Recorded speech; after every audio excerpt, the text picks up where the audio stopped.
Session for localization of Lien in neurology. Neurology is generally considered to be a difficult subject, and when it comes to neurology as a subject, as a subspecialty, even in Part 2 medicine, this is considered to be one of the most toughest area to grasp. And as a family physician, when you encounter any patient who is having some neurological issue, you are confronted with two most haunting questions: that where is the lien and what is the lien? So I would try to answer these questions. I would request all of you to make this session an interactive session. Participate. I would encourage all of you to participate and give your thoughts.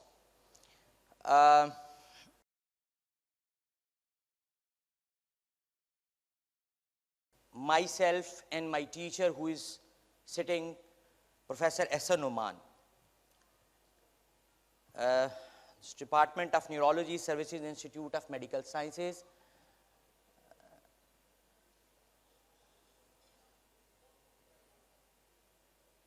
This is my prestigious institute, College of Physicians and Surgeons, Pakistan.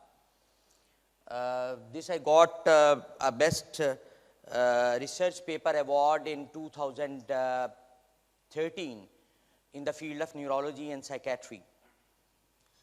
These are my residents, me with my residents. Two of them are now consultant. This pic was taken on the eve of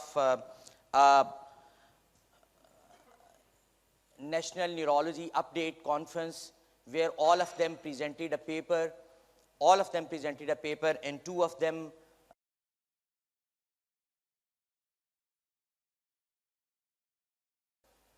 it's me on the slide. And जो chess खेलने वाले हैं वो जानते हैं ये जो आप देख रहे हैं कि एक्यूरेसी क्या है जब आप उसको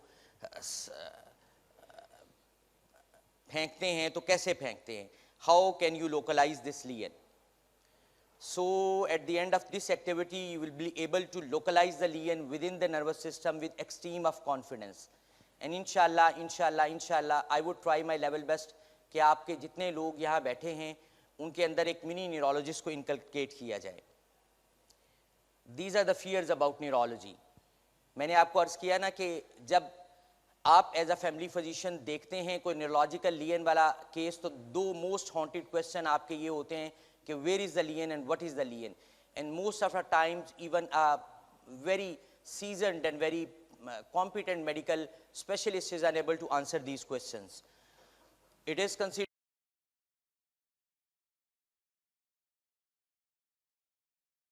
easily discouraged by what you see. Having had a brief contact with neuroanatomy, neurophysiology, neuropathology, when a medical officer or a resident comes or any doctor comes in Department of Neurology, he would have to face patient putting into a series of maneuvers to evoke certain mysterious signs which are even difficult to pronounce as well, like Babinski sign, dysdiaduchokinesia, artery of Adam-Quist. We have little or no experience with most of times with the specialized tests that are being used in neurology, like lumbar puncture, like electroencephalograph, nerve conduction test, and EMG, CT, MRI, and angiography. And even we are unable to, ना सिर्फ हम unfamiliar हैं बल्कि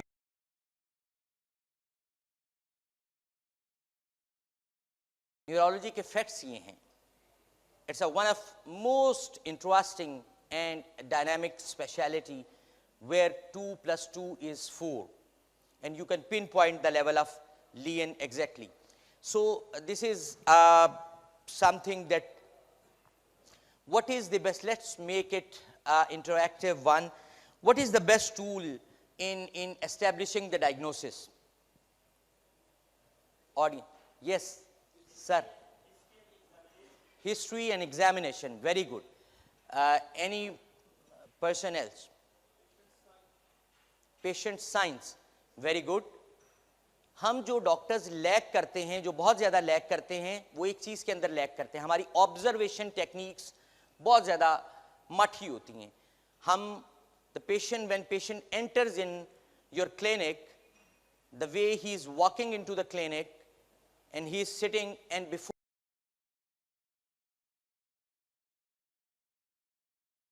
you have drawn some conclusion, and you must draw some conclusion before the patient speaks to you of any problem he is facing, he or she is facing. So best tool in establishing the diagnosis is ears to listen, right, and eyes to see.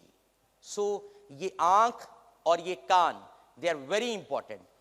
हम सबसे ज़्यादा lack इसी चीज़ में करते हैं. Observation हमारी बहुत ज़्यादा वीक होती है. What is the best tool in confirming the diagnosis? What is the best tool in confirming the diagnosis?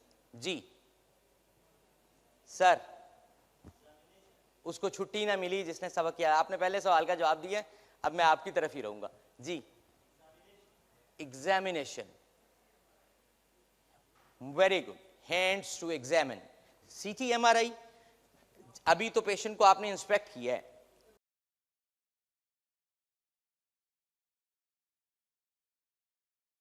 जो मैंने आपको कहा था 2 + 2 = 4. If you in neurology, if you take a detailed history and you perform a detailed, careful clinical examination, in 99% of the cases, you're going to reach some diagnosis. This is in contrary to other specialties, like maybe I'm not undermining any other subspecialty, but like in cardiology, if you have come up with the patient who has got palpitation, you take the history, you examine the patient, you auscultate the patient. आप उसे कहते हैं कि यार ये mid systolic murmur है. एक दूसरे साहब आते हैं, वो कहते हैं जी इजेक्शन सिस्टोलिक मर्मर है. एक तीसरे साहब आते हैं कि नहीं नहीं नहीं नहीं नहीं, ये डायस्टली में कोई आवाज आ रही है. सो वेरिएबिलिटी बहुत ज्यादा है, जबकि न्यूरोलॉजी में हिस्ट्री और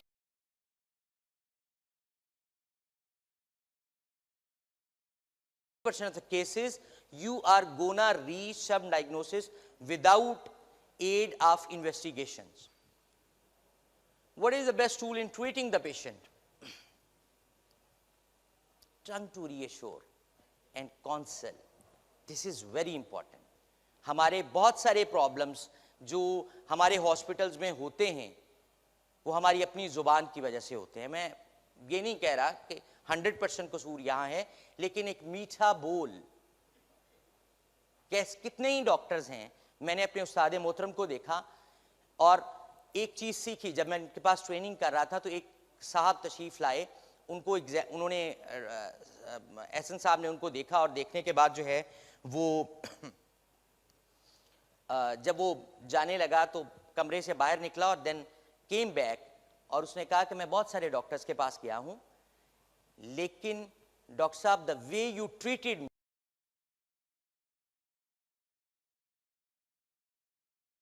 talk to me and conversated with me, मेरी आधी बीमारी तो इधर ही खत्म हो गई. That day I learned this is the most important. Tongue to reassure. एक मीठा बोल किसी के जख्म पर मरहम रख सकता है. So this is very important. Sorry. What matters the most is the way you see yourself. आप फैमिली फिजिशियंस हैं, आप इसमें बहुत सारे मेरे न्यूरोलॉजी के रेजिडेंट्स भी बैठे हुए हैं, मेडिसिन के रेजिडेंट्स भी बैठे हुए हैं. Is the way you treat. आप लोग अपनी क्वालिटीज, अपनी अच्छाइयों से भी आगाह नहीं हैं, मैं भी नहीं हूं. अगर मैं यहाँ मैडम से ये सवाल करूं कि मैडम मुझे अपनी 3 क्वालिटीज, बेस्ट क्वालिटीज अपनी बताइए. जी मैडम, आप मोबाइल पे जो है जी 3 बेस्ट क्वालिटीज अपनी बताइए.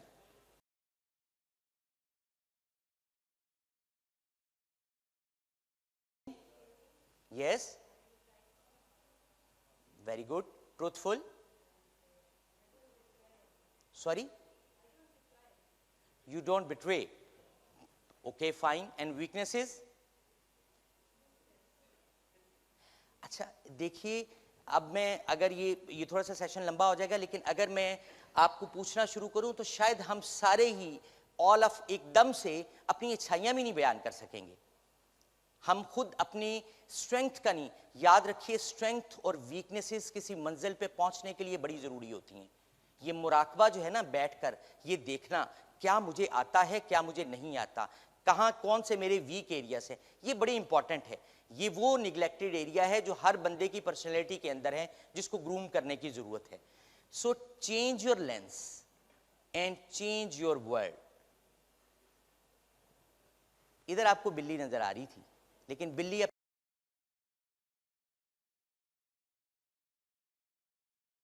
So this is very important. ये अगर आप ये वाली चीज आज ले जाए ना, तो this is the whole story. This is my book, it's first edition, localisation of lesion in neurology. अगर मैं ये कहूँ कि सारा का सारा जो मैं लफ्ज़ बोल रहा हूँ, सारा का सारा फैज़ है उस्ताद मोहतरम प्रोफेसर एहसन नुमान का। I would request all of you to have a big round of applause for my teacher.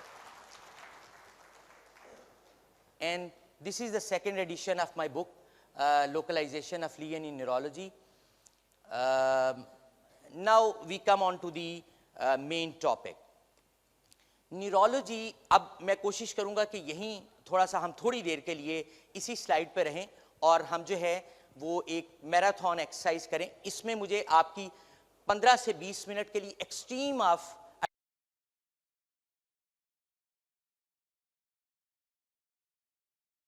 ये बहुत कॉमनली आप वर्ड्स सुनते हैं, upper motor neuron, lower motor neuron, central nervous system, peripheral nervous system, right.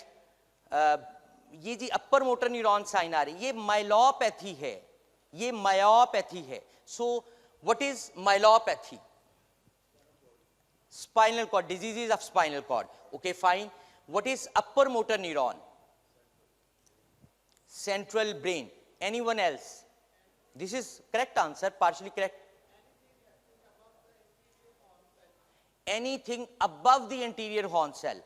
Okay, fine. और sir कोई define कर सके upper motor neuron? जी, फ्रॉम दिस साइड। जी, खवातीन।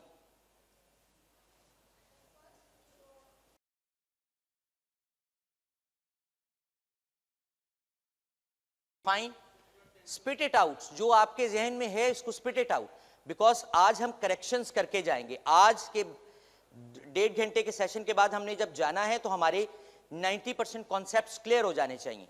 जी, सुप्राटेंटोरियल लियंस, देखिए वर्ड्स आ रहे हैं, ठीक है। अब सुप्राटेंटोरियल को मैं खोलना शुरू करूं तो ये एक पूरा जहान है। What is lower motor neuron? What is lower motor neuron? Sorry? Anterior horn cell and beyond. Beyond anterior horn cell से beyond क्या क्या है? Motor neurons, one. Neuromuscular junction, very good. Muscles, muscle diseases. Muscle की disease को क्या बोलते हैं? Myopathy. Nerves की disease को क्या बोलते हैं? Neuropathy. अच्छा जी,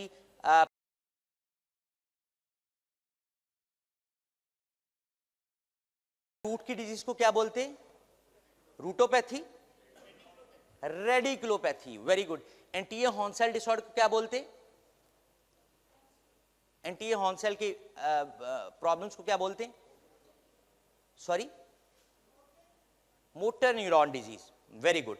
सो 3 आपने लेवल ऑफ लियन तो कम से कम बता दिए। एक एंटीरियर हॉर्न सेल बता दिया आपने, एक बता दिया लोअर मोटर में मसल्स, एक neuromuscular junction, cranial nerve nuclei. अच्छा, ये cranial nerve nuclei lower motor हैं या अपर मोटर हैं?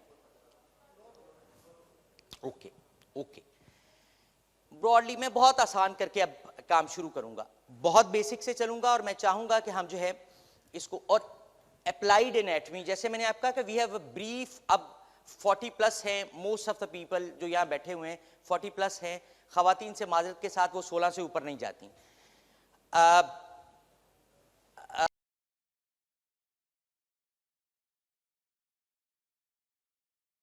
Nervous system is divided into central nervous system and peripheral nervous system, right?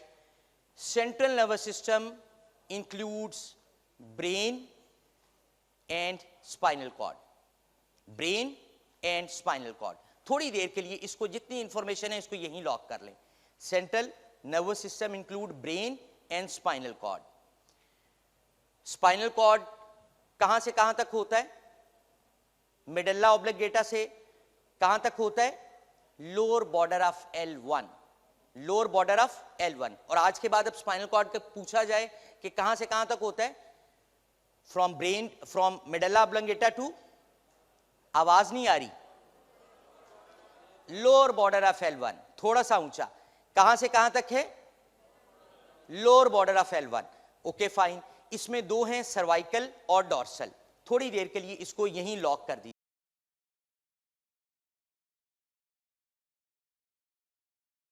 Okay fine. अच्छा जी, पेरिफेरल नर्वस सिस्टम में क्या है?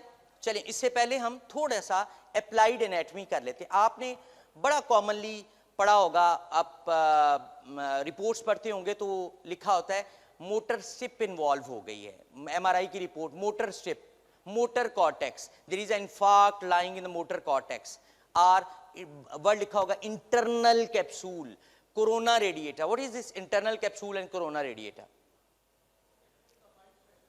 Sorry,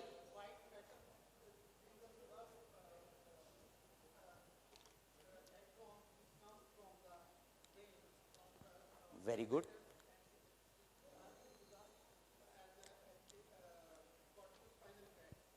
cortico spinal tract. चलिए चलिए सर, 10 मिनट के लिए मुझे आपकी एक्सट्रीम ऑफ अटेंशन चाहिए। मैं उतनी अप्लाइड एनाटॉमी, आपको एक वर्ड आपसे वादा है कि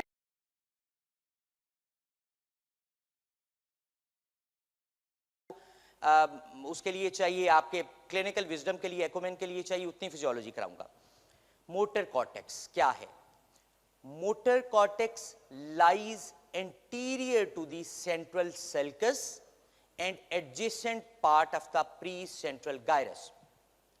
Motor cortex lies anterior to the central sulcus and adjacent part of the precentral gyrus. Here the body is represented upside down. Face and arm, they are represented in upper part, lower part, while legs are represented in the upper part and on the medial side.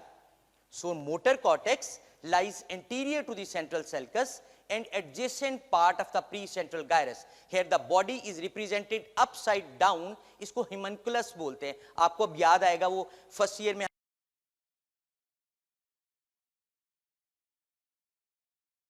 they are represented in the lower part, legs are represented in the upper part and on the medial side.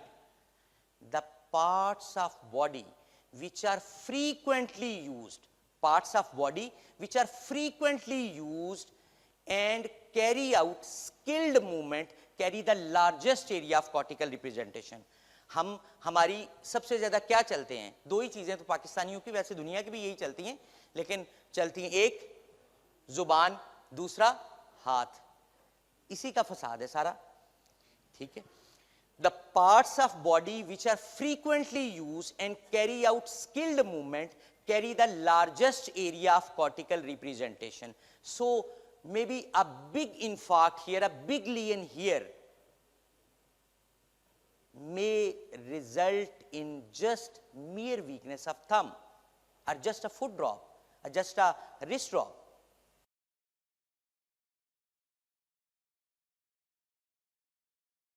Area में cortex में पड़ा हुआ है और आप patient को देखते हैं तो पेशेंट को कोई फोकल न्यूरोलॉजिकल डेफिसिट ही नहीं है। There may be mere weakness of thumb or there may be just, either there is no focal neurological deficit or minimal focal neurological deficit. Each cerebral hemisphere controls the opposite half of the body. Most of the axial and cranial musculature, they are innervated from the both sides. So अब motor cortex को हम दोबारा revise करते हैं, आपने मेरे साथ करना है. Motor cortex lies anterior to the central sulcus and adjacent part of the precentral gyrus. Here the body is represented upside down, face and arm they are represented in the lower part, while legs are represented in the upper part and on the medial side. The parts of body which are most frequently used and carry out skilled movement carry the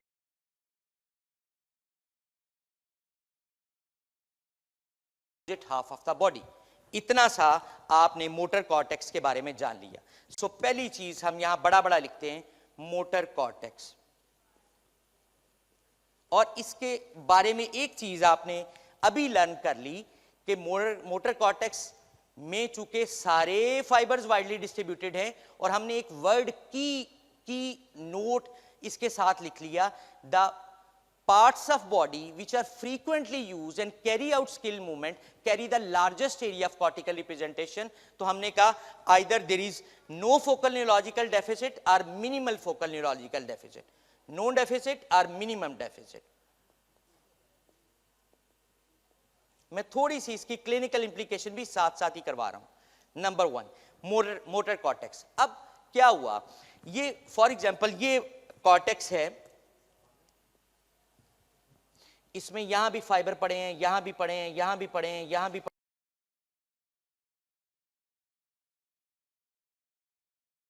सारे के सारे fibres ऐसे descend करते हैं and they form a fan like projection. This fan like projection is called corona radiata. This fan like projection is called corona radiata. So आज के बाद अगर आपको कोई कोरोना रेडिएटा पूछे तो आप बता सकते हैं, बड़ा आसान. एक्सॉन्स ऑफ मोटर कॉर्टेक्स जो हमने पहला किया था, वो सारे के सारे axons they descend and they form a fan like projection. This fan like projection is called corona radiata. This is very important, corona radiata. अब आप एक चीज टेक्निकली देखें कि वो फाइबर्स जो पूरे के पूरे कॉर्टेक्स में बिखरे हुए थे, स्प्रेड थे, वो रिलेटिवली स्मॉल एरिया में आ गए. यहां से भी आए, यहां से भी आए, यहां से भी, और ये स्मॉल एरिया में आ गए. ये फैन लाइक प्रोजेक्शन बन गई. तो यहां अगर प्रॉब्लम होगा, कोरोना रेडिएटा में प्रॉब्लम होगा,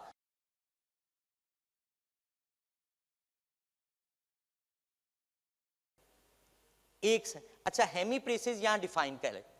what is hemiplegia? Weakness of one half of the body. क्या यहां डेफिनेशन कंप्लीट हो जाती है? Hemiplegia. Anyone else? What is hemiplegia? Upper and lower, both upper and lower limbs on one half. So weakness of one half of the body. और half जब आप कहते हैं तो ऐसे हाफ बनेगा ना, ये तो नहीं यहां से बनेगा. So weakness of one half of the body including face, ये याद रखिएगा. आज के बाद हेमीप्लीजिया का आप क्लैरिटी कर लें. What is hemiplegia? Weakness of one half of the body including face. So यही हम पैराप्लीजिया भी कर लें. What is paraplegia? 4 limbs, both lower limbs. Okay, क्या यहां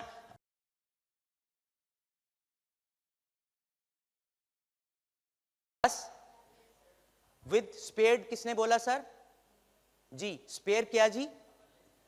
yes, this is very important. जैसे मैंने हेमीप्लीजिया में आपको बताया कि weakness of one half of the body, ऐसे लाइन खींच दी आपने इंक्लूडिंग फेस.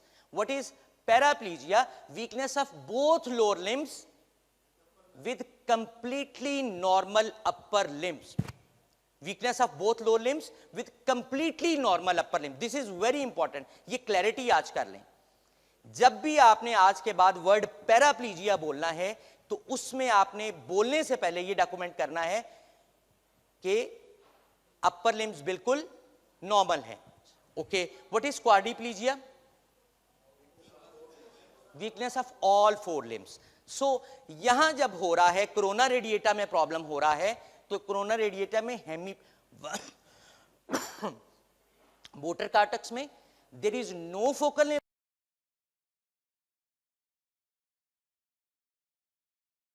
के साथ प्रेजेंट, इतना बड़ा इन्फाक्ट पड़ा है, इतना बड़ा ट्यूमर पड़ा है, तो किस चीज के साथ प्रेजेंट करते हैं?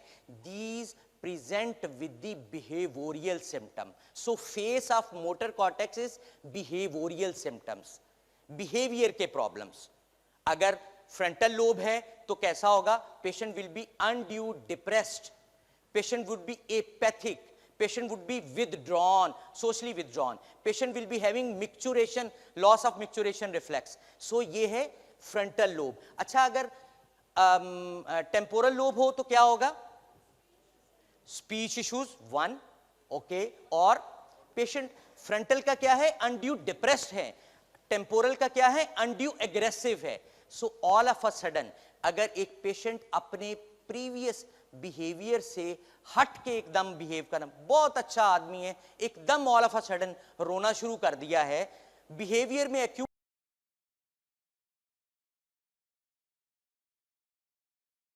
इसमें प्रॉब्लम तो नहीं हुआ, सडन ऑनसेट है और बिहेवियर डिस्टर्बेंस है, तो फौरन कॉर्टेक्स को इन्वेस्टिगेट करें।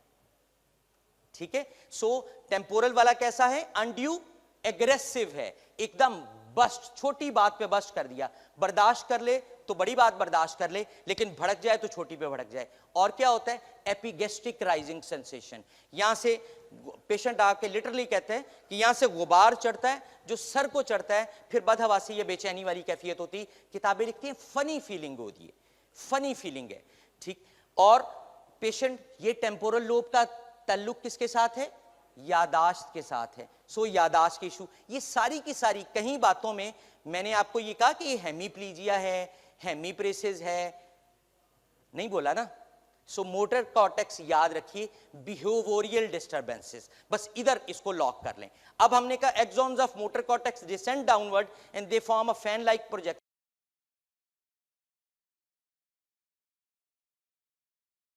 area. Now if problem lies here in corona radiata, there would be hemiparesis, not complete hemiplegia, और हेमीप्रेसिस। और एक हेमीप्रेसिस याद रखें, इसके साथ लिंक और हाइपर लिंक अपने दिमाग में स्टेरिक लगा के, स्टार लगा के, this would be a differential hemiparesis. Differential hemiparesis क्या है? Either face and arm will be more weak than leg, और leg will be more weak than arm. So अगर एंटीरियर सेरिब्रल आर्टरी का को प्रॉब्लम होगा तो leg will be more weak as compare to the hand and face. So अगर आपके पास एक patient आए हेमीप्रेसिस के साथ, तो आज के बाद उसको एग्जामिन जब करें और आप देखें कि लोअर लिम्ब में पावर 1/5 है, राइट लोअर लिम्ब में पावर 1/5 है और अपर लिम्ब में पावर 4/5 है, दिस इज डिफरेंशियल स्ट्रोक। आप सीटी कराए बगैर ये अंदाजा कर सकते हैं कि problem lies in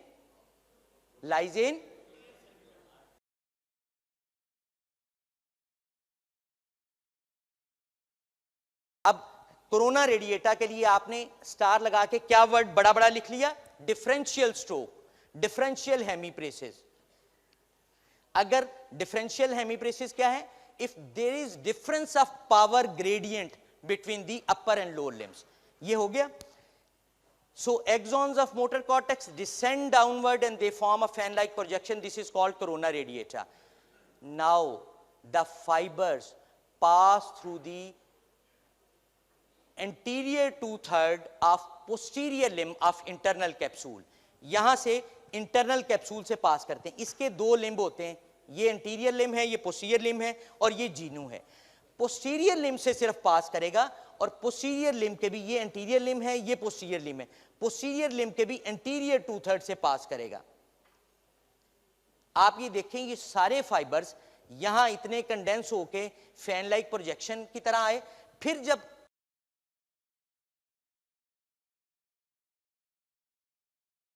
anterior limb, posterior limb और जीनू, उसके पोस्टीरियर लिम्ब से सिर्फ गुजरे और पोस्टीरियर लिम्ब के भी एंटीरियर 2/3 से गुजरे।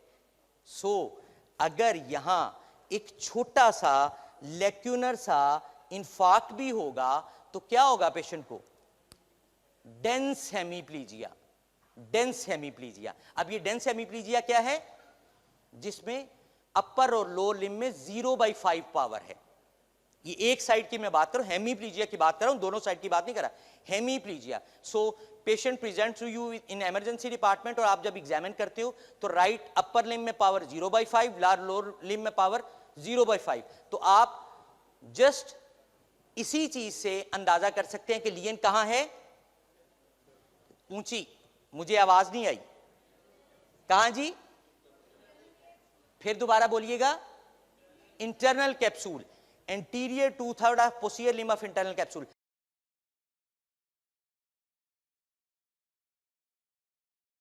आप जब सीटी देखें भी तो याद रखिए, पहले अपना क्लिनिकल एक्यूमेन, क्लिनिकल विजडम पर एक डायग्नोसिस बनाएं, उसके बाद देखें कि मैंने कौन सा एरिया देखना है। सो तीसरी चीज हमने कर ली, इंटरनल कैप्सूल, ठीक हो गया। सो axons of motor cortex descend downward and they form a fan like projection. This fan like projection is called corona radiata. Hyperlink फौरन खुल गया, differential hemiparesis, differential stroke. Then these fiber pass through the anterior 2/3 of posterior limb of internal capsule. Hyperlink खुल गया, क्या? dense hemiplegia. आवाज नहीं आई, hyperlink क्या खुल गया? dense hemiplegia.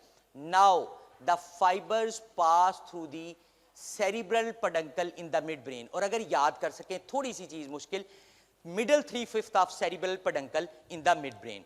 Now these fibers are scattered in pons and in the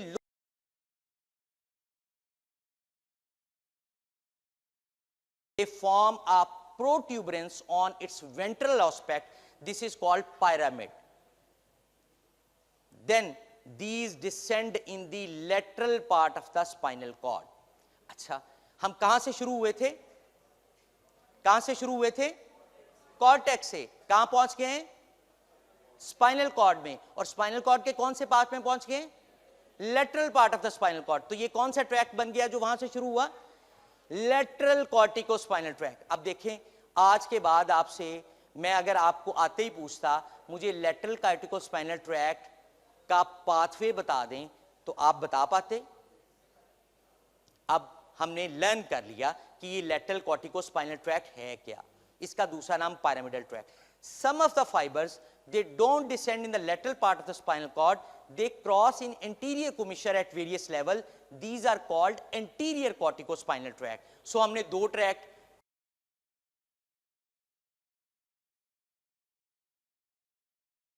एक lateral corticospinal tract, एक anterior corticospinal tract. अच्छा, the fibers responsible for cranial musculature, ये चेहरे, the fiber responsible for cranial musculature, they end up in cranial nerve nuclei in the brainstem at various level before terminating. These are called, अब ये medulla oblongata को एक word use करता होता है bulbar, bulbar, bulb, bulb क्या है? Brain stem के लिए यूज होता है, ठीक है। सो बल्बर, कॉर्टिको बल्बर, कहां से शुरू हुए हम? कॉर्टेक्स से। कहां तक पहुंचे? Brain stem. तो ये फाइबर जो ब्रेन स्टेम में ही एंड हो गए, ऊपर से शुरू होके जो स्पाइनल कॉर्ड तक गए, तो उनको तो हमने बोला कॉर्टिको स्पाइनल ट्रैक। जो कॉर्टेक्स से शुरू होके बल्ब में एंड हो गए, उनको क्या बोला? Cortico bulbar. These are the fibre responsible for cranial musculature. Clear? अब हमने दो तीन डिसेंडेंट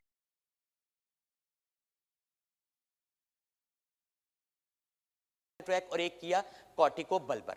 अब मैं इसको दोबारा रिपीट करता हूं, आप मेरे साथ साथ रिपीट करते जाएं ताकि चीजें कंसोलिडेट हो जाएं और हम आगे प्रोग्रेस करें।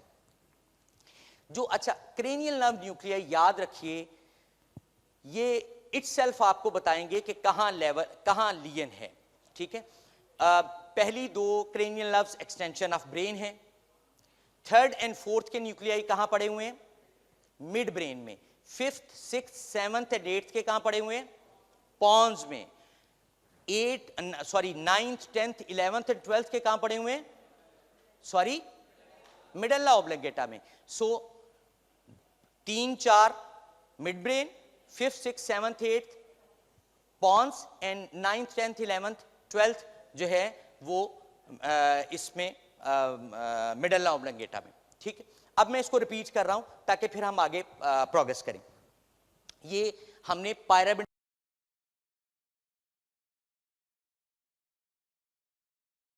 अपनी चीजें रिवाइज कर लें।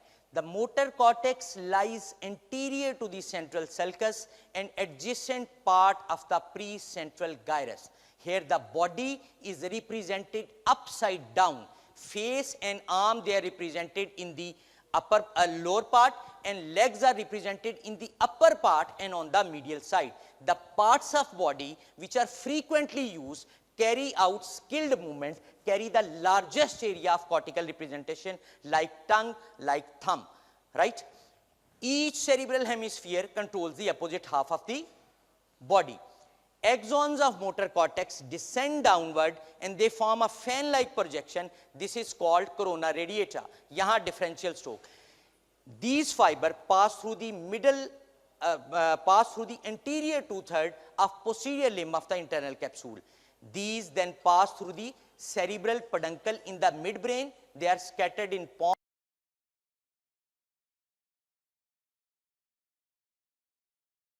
and they form a protuberance that is called pyramid. The fiber that have passed to the other side descend in the lateral part of the lateral part of the spinal cord. These are called lateral corticospinal tract. And some of the fibers, they don't descend in lateral part of the spinal cord. They are anterior corticospinal tract.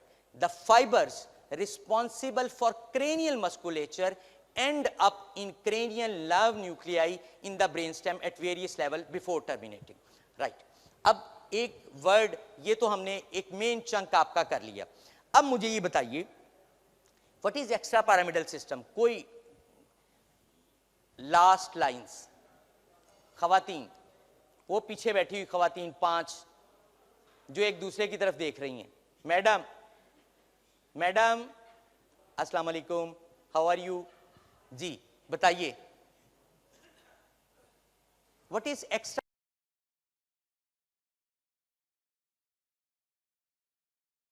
Any wild guess, spit it out. जो आपके दिमाग में है spit it out. आज correction कर लें. This is the place to commit blunders. हम सारे वहां ब्लंडर्स करते हैं जहां ब्लंडर्स करने की जगह नहीं होती. हाँ जी, वेरी गुड सर. क्या बोला? Coordinated movements. Very good. This is extra pyramidal. ये आपने थोड़ी सी क्लिनिकल मैनिफेस्टेशन बता दी. Extra pyramidal system is the system outside the pyramidal tract that is concerned with the movement and posture. Extra pyramidal system is the system outside the pyramidal tract that is concerned with the movement and posture. Right? These include basal ganglia, thalamus and cerebellum. Basal ganglia की एक मोटी सी disease कौन सी है?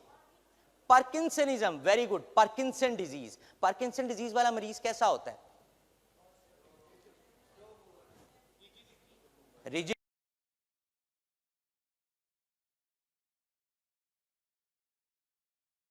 और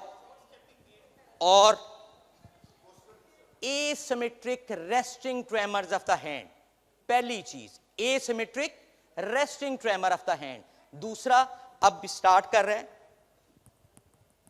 difficulty in starting, difficulty in initiating the movement, bradykinesia. फिर और क्या होता है? Sorry, lead pipe rigidity. Very good. और postural instability. सर ये सारी चीजें आप देख रहे हैं, कहीं इसमें कोई मोटर वीकनेस की, हेमीप्लीजिया, हेमीप्रेसिस, पैराप्लीजिया, क्वाड्रीप्लीजिया, क्वाड्रीप्रेसिस कहीं आया नहीं. सो एक्स्ट्रा pyramidal सिस्टम में मोटर वीकनेस नहीं होती. याद रखिए, मार्क कर लें, मोटर वीकनेस नहीं होती. दिस इज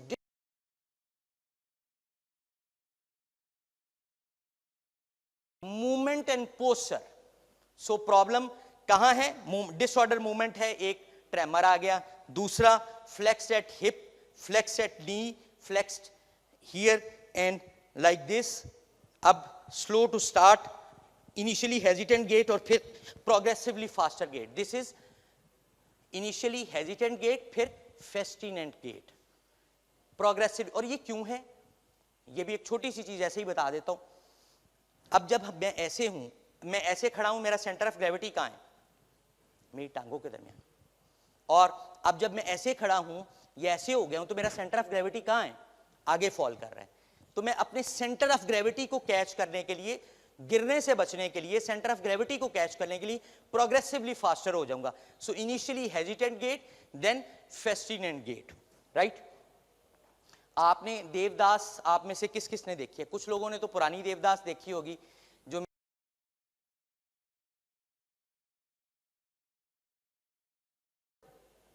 शाहरुख खान वो निकलता है, उससे पॉन्ड से निकलता है, तो वो कैसी कैसी उसकी हालात होते हैं जब वो कह रहा होता है कि, क्या कह रहा होता है जी? किसने देखी थी? आपने भी देखी है, सारों ने देखी है, बोलता कोई नहीं है। अच्छा, ये वो क्या है? गिर रहा है, गिर रहा है, ठीक है। अब disorder of movement and posture, balance maintain करने में प्रॉब्लम हो रहा है, सेरिबेलम। मैंने दूसरा क्या बताया था? बेजल गैंग्लिया, थैलेमस एंड सेरी। बेजल गैंग्लिया की बीमारी क्या है? पार्किंसन। सेरिबेलम अगेन याद रखिए, जब आप जो क्लिनिकल एक्यूमेन वाले लोग हैं वो बड़ी अच्छी तरह जानते हैं, सेरिबेलम के एग्जामिनेशन के लिए प्री रेक्विजिट ये है कि उसकी मोटर पावर ठीक हो। अगर एक पेशेंट की पावर 1/5 है एक लिम्ब में,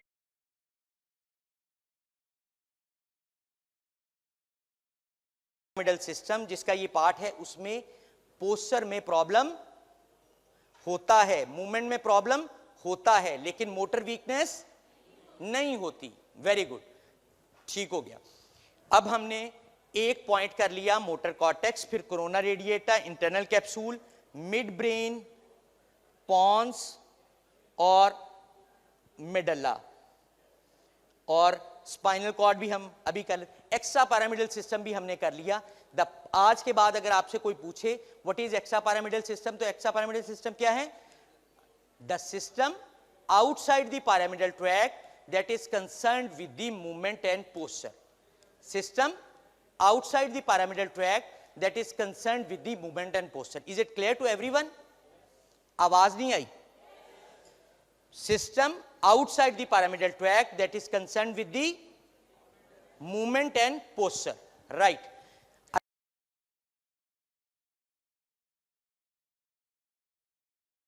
आपको बोला था पैराप्लीजिया क्या है, कोई बंदा रिवाइज कर देगा? Weakness of both, weakness of both lower limbs with completely normal upper limbs, ठीक है। अच्छा, और क्वाड्रिप्लीजिया क्या था? All 4 limbs. अच्छा, एक हमने वहां एक डिफाइन की थी एक चीज जो शुरू में मैंने पूछी थी, वहां एकदम जंप करता हूं, आपको वहीं से लेके आ रहा हूं। What is upper motor neuron? Upper motor neuron extend from motor cortex to the cranial nerve nuclei in the brainstem और interior horn cell of the spinal cord. आज के बाद ये क्लैरिटी कर लें, motor upper motor neuron include extend from motor cortex to the cranial nerve nuclei in the brainstem or anterior horn cell of the spinal cord. और lower motor neuron क्या है? The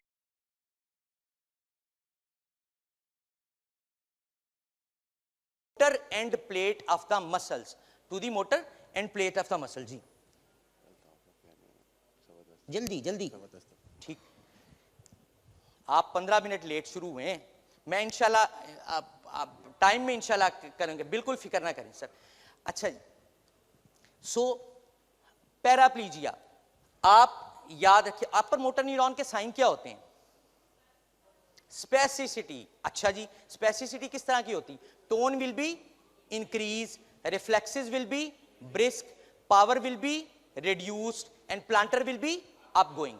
सो अगर एक पेशेंट को आप examine करते हैं, वो weakness of both lower limbs के साथ आया है, आप उसको एग्जामिन करते हैं तो क्या होता है? अगर आप टोन एग्जामिन करते हैं तो वो इंक्रीज है, रिफ्लेक्सेस ब्रिस्क हैं, प्लांटर अपगोइंग है, तो ये अपर मोटर न्यूरॉन पैराप्लीजिया है। थोड़ी देर के लिए इसमें ऐड कर लें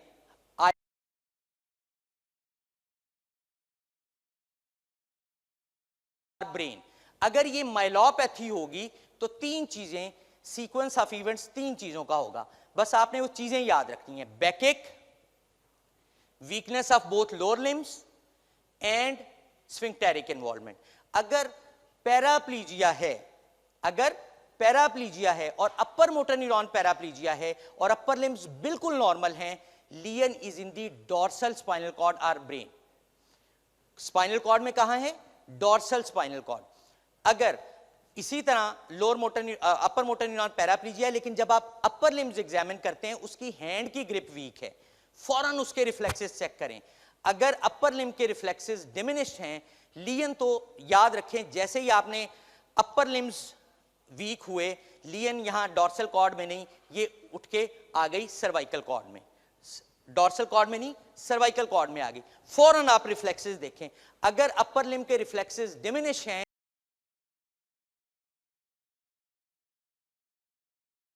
लिम्ब के ब्रिस्क हैं, lesion is in the cervical cord, लेकिन C4 एंड अबव लियन है। अगर C4 एंड अबव लियन है, यानी अपर लिम्ब के रिफ्लेक्सेस भी, सॉरी लोअर लिम्ब के रिफ्लेक्सेस भी ब्रिस्क हैं, अपर लिम्ब के चेक किए वो भी ब्रिस्क हैं, इसका मतलब है C4 एंड अबव लियन है। फौरन जुबान निकलवा के देखें। अगर पेशेंट की टंग स्पेसिफिक है तो ये क्रेनियो सर्वाइकल जंक्शन पे प्रॉब्लम है, क्रेनियो सर्वाइकल जंक्शन पे प्रॉब्लम। यहां तक आप क्लियर कर लें। मैंने डॉर्सल कॉर्ड आपको बता दिया और दूसरा बता दिया। अब सिर्फ 5 मिनट के लिए हमने कुछ चीजें एक्सरसाइज करनी है, फिर अगले 10 मिनट में हम इसको कंक्लूड कर लेंगे और आप सारे के सारे खुद सॉल्व करेंगे। जो लोअर मोटर न्यूरॉन है, मैंने आपको क्या कहा था, lower motor neuron extend from cranial nerve nuclei in the brainstem or anterior horn cell of the spinal cord to the motor end plate of the muscles। यहां क्या क्या आपकी चीजें आ सकती हैं, कितने लेवल ऑफ लियंस आ सकते हैं?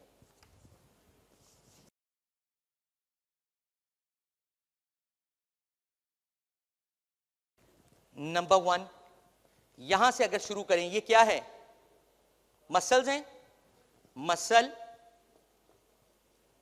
दूसरा, यहां नर्व्स, और मसल और नर्व के दरमियान क्या है? Neuromuscular junction. ठीक है। 4 plexus, roots, anterior horn cell. ये 6 चीजें याद करें। 6 मिनट के अंदर मैं आपको आसान कर दूंगा ये सारी चीजें।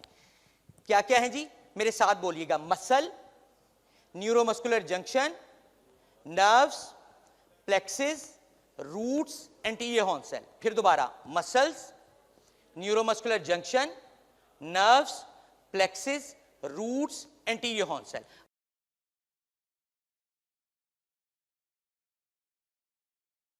अगर मसल की डिजीज का क्या नाम है? Myopathies.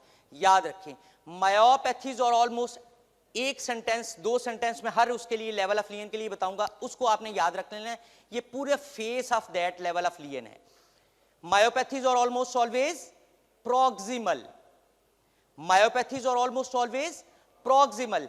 These present with the proximal motor weakness. These present with the proximal motor weakness. There is no sensory symptom in myopathy. Muscles की disease में numbness of hands and feet का कोई काम नहीं है. There are no sensory symptoms in myopathy. There are no autonomic symptoms in myopathy. पहला क्या है? Myopathy. Myopathies are almost always proximal. These present with the proximal motor symptoms. Proximal motor symptoms. There are no sensory symptoms in myopathy. There are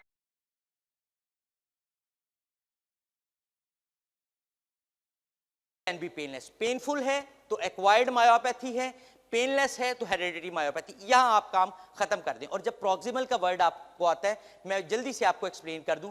difficulty in rising from sitting posture, difficulty in lying from sitting posture, ये है proximal lower limbs का, और ये है proximal upper limbs का। So difficulty in lying from standing from sitting posture, difficulty in lying from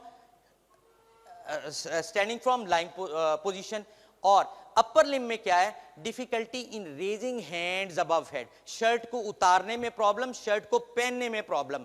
खवातीन कहती हैं हम तार के ऊपर कपड़े नहीं डाल सकती, हम कैबिनेट से कोई चीज निकालनी है ऊपर तो वो नहीं निकाल सकते। सो अगर आपको मरीज आके ये कहे कि मुझे ये सिम्टम है, और याद रखिए there are no sensory symptoms in myopathy, there are no autonomic symptoms in myopathy. Clear? ठीक। Now neuropathy, neuropathies present with they are almost always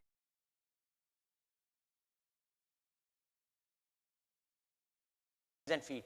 There may be motor symptoms in neuropathy, there may be autonomic symptoms in neuropathy, but sensory symptoms are more marked as compared to the motor and autonomic symptom. अब neuropathy क्या है, myopathy क्या है, proximal, neuropathy क्या है, distal, and these present with the distal sensory symptoms. There may be motor symptom, there may be autonomic symptom, but sensory symptoms are more marked.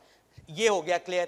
अब आ गया neuromuscular junction. Neuromuscular junction present with the painless proximal muscle weakness, painless proximal muscle weakness that is fluctuating, painless proximal muscle weakness that is fluctuating along with ocular and bulbar symptom, ocular and bulbar symptom. Painless, याद रखिएगा word painless है, इसमें pen neuromuscular junction में नहीं होता।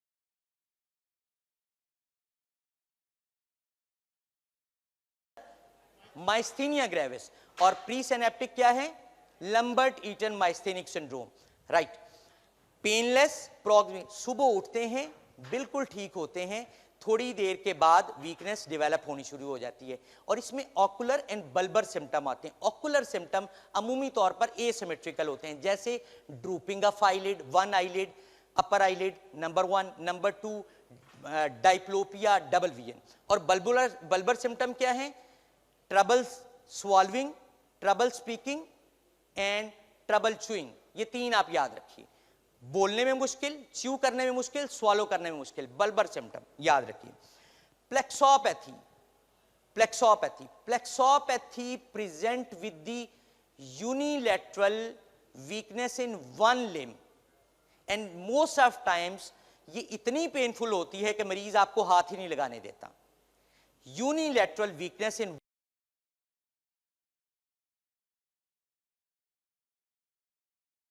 इन one limb, proximal as well as distal, उसके साथ mid line symptom आ जाए, ये मिड लाइन सिम्टम या mid line, so neck ache radiating to one of the upper limb, back ache radiating to one of the lower limb, तो ये radiculopathy है। So radiculopathy में मिड लाइन सिम्टम होता है, प्लेक्सोपैथी में मिड लाइन सिम्टम नहीं होता। और प्लेक्सिस कैसे बनते हैं, बस एक वर्ड अपने दिमाग में, एक सेंटेंस अपने दिमाग में लिख लें, plexes are formed by the anterior division of the mixed root। इतनी सी बात याद रखें, plexes are formed by the anterior division of the mixed root। और last but not the least is the anterior horn cell disorder। इसमें generalized weakness होती है, painless होती है और progressive होती है। Generalise weakness, painless and progressive, लेकिन इसके लिए 5 नो जरूरी हैं। There should be no higher mental function derangement, there should be no eye signs, there should be no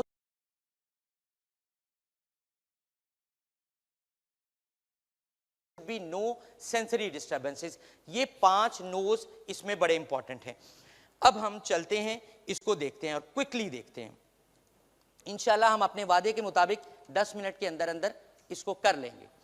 so central nervous system include brain, spinal cord, pyramidal. Brain में 2 चीजें हैं, pyramidal और extra pyramidal system, और इसमें हमने देखा था cerebral cortex, corona radiata, internal capsule, mid brain, pons and medulla. Cerebral cortex क्या फेस है इसका, behavioural disturbances, corona radiata differential stroke, internal capsule dense hemiplegia, mid brain, pons and medulla cortico bulbar fibres. Extra pyramidal system disorder of movement and posture, cervical cord, dorsal cord. Dorsal cord में spastic paraplegia और spastic क्वाड्रिप्लीजिया है तो फौरन लियन कहां है, cervical cord में। सो अगर spastic पैराप्लीजिया तो डोर्सल कॉर्ड में लियन, अगर spastic quadri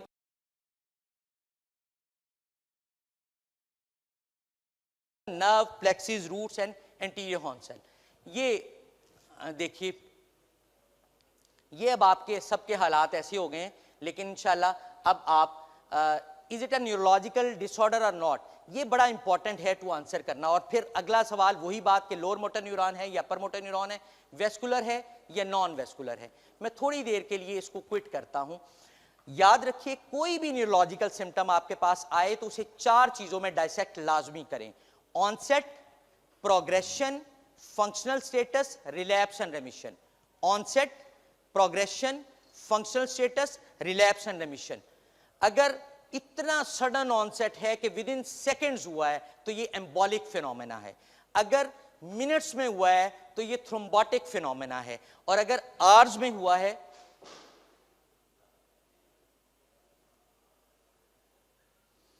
slowly, this is slowly sudden. And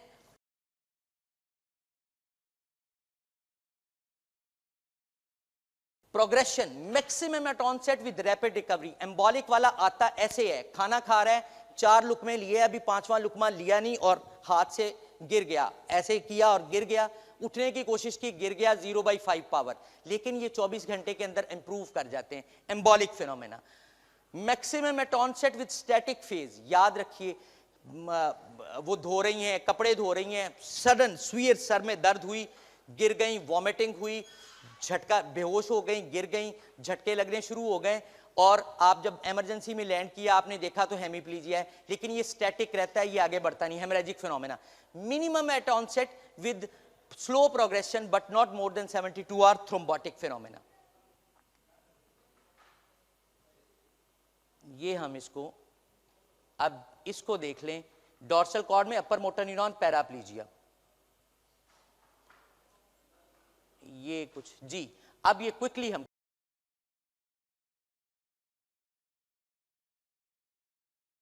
body pains started 7 to 8 months back after an attack of gastroenteritis that lasted for few days. She also developed mild to moderate generalized headaches associated with swelling of eyelids and redness of eyes. She found to have eyelid swelling with conjunctival hemorrhage. Her muscles are mildly tender with normal power. CPK levels are twice the normal. क्या कहाँ लियन कहाँ है? लियन कहाँ है? Upper motor है या lower motor है? Lower motor है, वेरी गुड। कहाँ है? मसल पे है, न्यूरोमस्कुलर जंक्शन पे है, नर्व्स पे है, प्लेक्सिस पे है, रूट्स पे है, एंटीरियर ऑन सेल पे है, मसल्स पे है, वेरी गुड, वेरी गुड। अच्छा, ये इन्फ्लेमेटरी लगती है या आपको नॉन इन्फ्लेमेटरी लगती है? इन्फ्लेमेटरी लगती है, ये इन्फेक्टिव है। ये अभी difficulty in getting up, difficulty in raising hands above head, difficulty in walking, proximal muscle weakness, myopathy, can be painful, can be painless.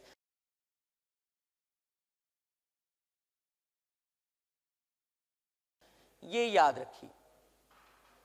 और हेरिडिटी में याद रखिए, 4 साल का बच्चा 4 साल की उम्र तक ठीक, आहिस्ता आहिस्ता गिरना शुरू होता है और 8 साल की उम्र तक बेड बाउंड हो जाता है, डुशेन मस्कुलर डिस्ट्रॉफी। 9-10 साल की उम्र में शुरू होता है, गिरना शुरू होता है, फिर ये प्रोग्रेसिवली बढ़ता है, लेकिन अमूमी तौर पर ये बेड बाउंड अगर होता भी है तो ये 17-18 साल की उम्र में जाके होता है। लेट लाइफ वाली डिजीजेस 2 ही हैं, 3 लिम्ब गर्डन मस्कुलर डिस्ट्रॉफी, फेशियोस्कैपुलोह्यूमरल और ऑक्लोफ्रेंजियल। ये जी, ये बस देखिए। और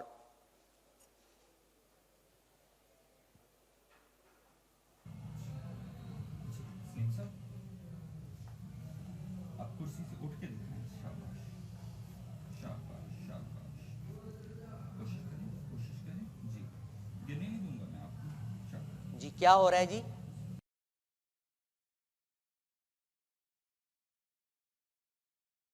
मायोपैथी। मेरा टास्क पूरा हो गया, जो माशाल्लाह आपने अब ये देख लीजिए। ये अब इनको जब आप देखेंगे ये आगे थोड़ा सा, तो ये शर्ट उतारने और पहनने में इन्हें बड़ी दिक्कत हो रही है, ठीक है। ये साइन एरिथ्रोडर्मा चेंजेस हैं जो कि उस पे आ रही हैं।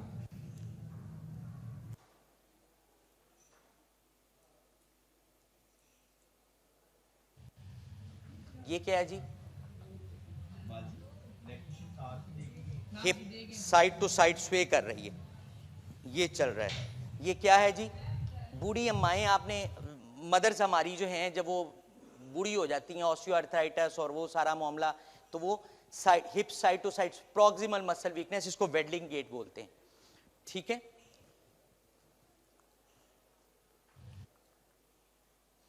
ये क्या है जी सर, 10 मिनट मैक्सिमम इंशाल्लाह आपको कंक्लूड, ये सर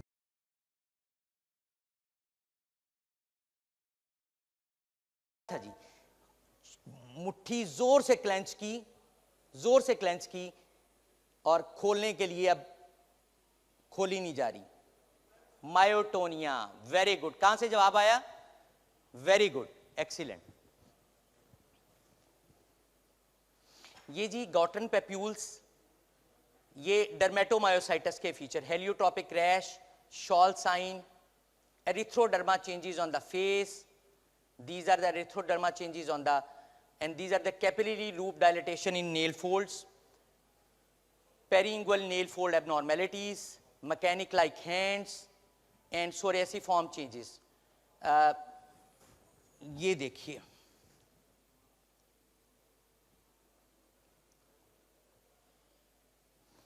चलें मैं इसको क्विकली अब आगे करता जाता हूं। ये सारा आपने देख लिया है जी।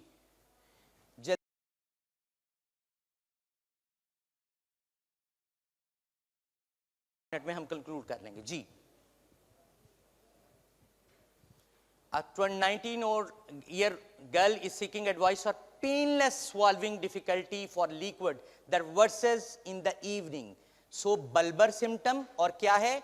Fluctuation evening में हो रही है, ठीक है। She is also concerned for proximal weakness that bothers her a lot any times a day. No other significant complaint. कहाँ है जी लियन?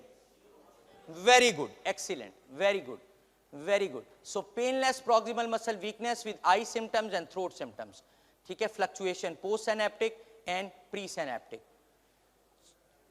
ये देखें जी, ये रेस्ट पे हैं ये खातून, और आप देखें asymmetric ptosis of right eye। अब फटीगेबिलिटी, आपने फटीग करवाया और वो फटीग होगी, और अब ये देखिए कंप्लीट क्लोजर और नियोस्टिग्मिन के बाद ये कैसे इंप्रूव कर गई जी जी।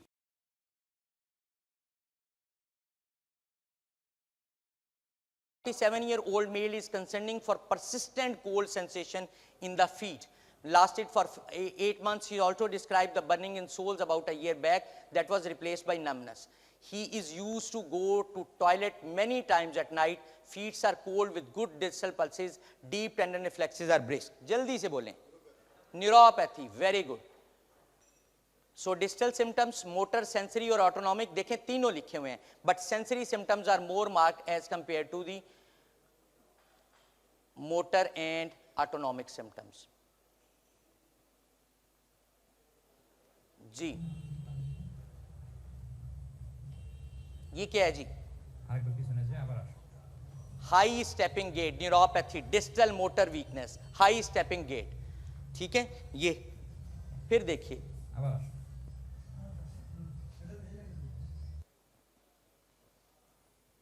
ये बस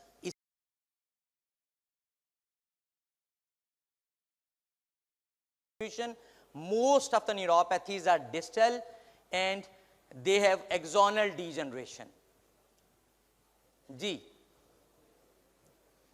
A 67-year-old smoker, wasted male, severe pain and numbness in right upper limb without any neck ache. He did not allow anybody to touch. His limited examination shown a normal neck movements and there is ptosis on the right side. G. Very good, excellent. Plexopathy. Unilateral pain in the limbs, cause may be trauma, a tumor, MRI or NCS EMG can be done. Janab. G.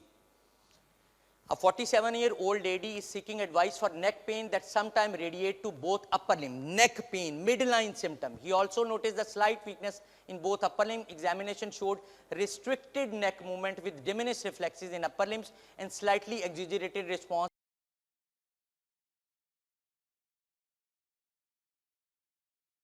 Slightly exaggerated response in lower limbs. तो इसका मतलब क्या है? Myelopathy भी साथ develop हो रही है। डिमिनिश रिफ्लेक्सेस इन अपर लिम्स का मतलब क्या है? कि C5 सर्वाइकल कॉर्ड में लीन है, सर्वाइकल रेडिकुलोपैथी है, लेकिन C5 एंड बिलो लीन है। अगर यही डीप टेंडन रिफ्लेक्सेस अपर लिम्ब के भी ब्रिस्क होते तो C4 एंड अबव लीन होती। ये देखिए बैकएक के साथ आया तो ये sorry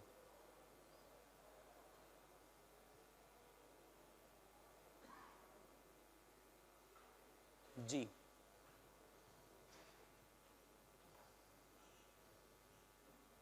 ji sudden onset severe lower backache that radiate to both legs, posteriorly associated with swelling of the lower abdomen.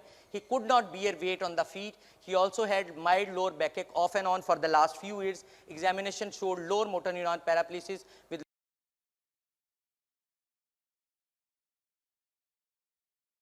sudden onset severe lower backache, radiates to both limbs, sphincteric involvement. ये cauda वेनस syndrome है, cauda वेनस syndrome. Saddle anaesthesia इसमें आपको मिलेगा। Acute onset backache with radiation, sensory symptoms sphincteric and motor symptom, flaccid paraparesis with saddle anaesthesia. Saddle anaesthesia है anal और perianal area में लॉस ऑफ सेंसेशंस होती हैं।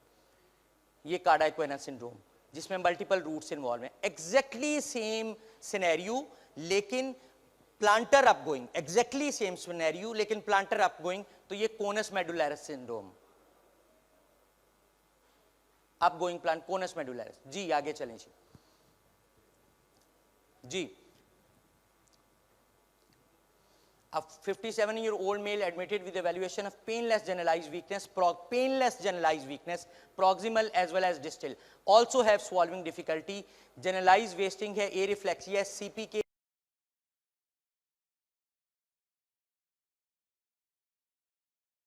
ये 5 नोज जो है ना ये बड़े इंपॉर्टेंट हैं, ये याद रखिएगा।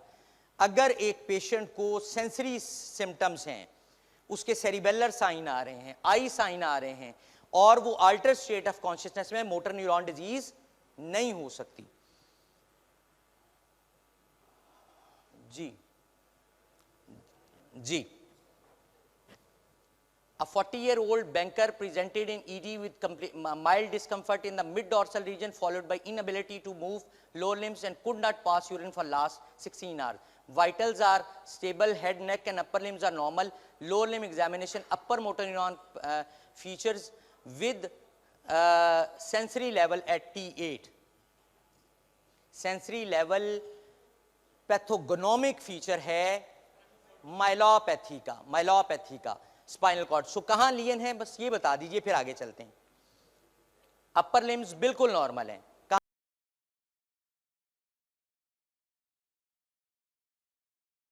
बेसिक कार्ड में लियन है।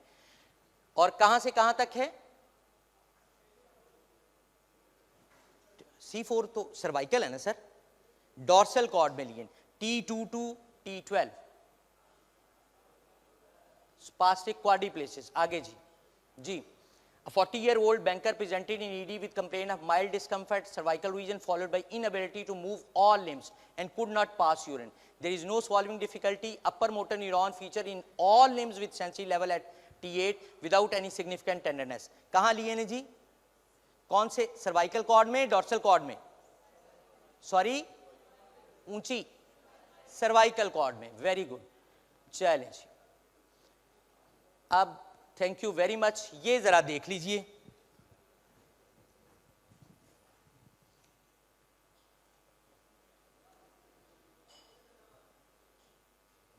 चल